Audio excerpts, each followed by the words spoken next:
campaign surrogate. All these kids are extremely impressed. Now, I know you have your daughter way up there. Up there. And she made one of the most impressive. Happy birthday. Happy birthday. And she made one of the most impressive decisions. I won't talk about it. Recently in her life. Very good decision. Oh my gosh, Sean. What? This is what I do for a living. This is about the Yeah, but when you have impressive kids, what does it say about a parent? It says so much about a parent. In fact, Sean, that is one of the... I'll tell you something really personal.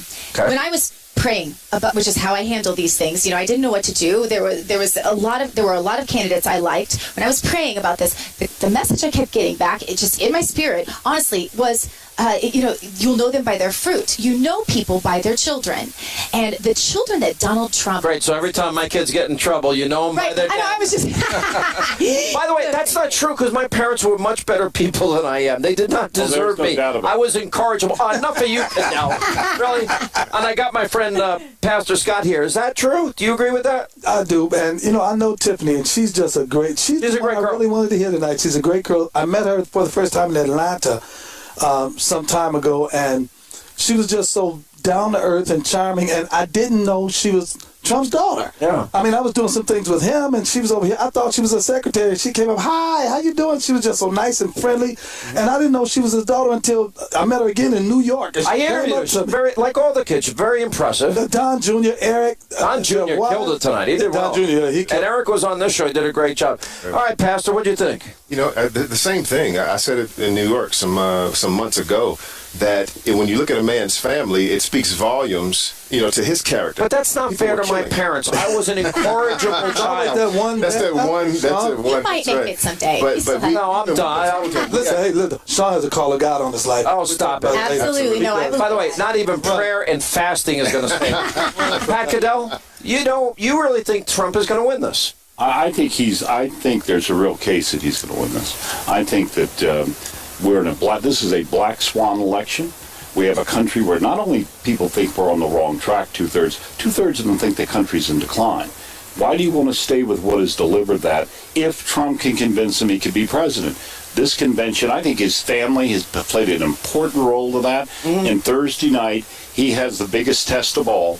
And if he passes that and he begins to move some of the... All right, let me answer. We just had 2 Muslim Americans on the program. They're voting for Trump.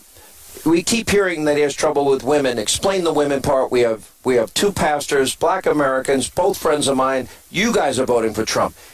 I'm meeting a lot of people from all the groups that supposedly don't support Trump that love him. Love him.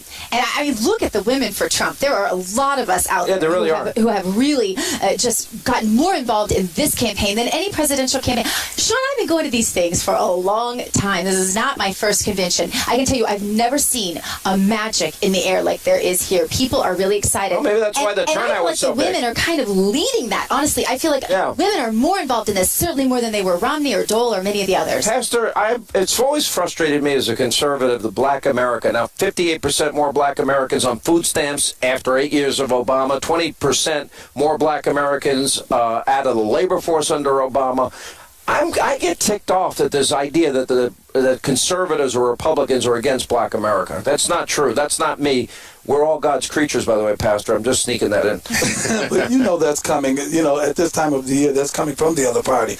They're trying to play the race card against not only Donald Trump, but the Republican Party. What did you say? Pin the what do you call it? Every election season, instead of pin the tail on the donkey, it's pin the racist on the Republican. Yeah, it's true. By the way, that angers me because there's nothing worse. If you want to say the worst thing about somebody, call them a racist. Right, exactly. And listen, we've been here all week.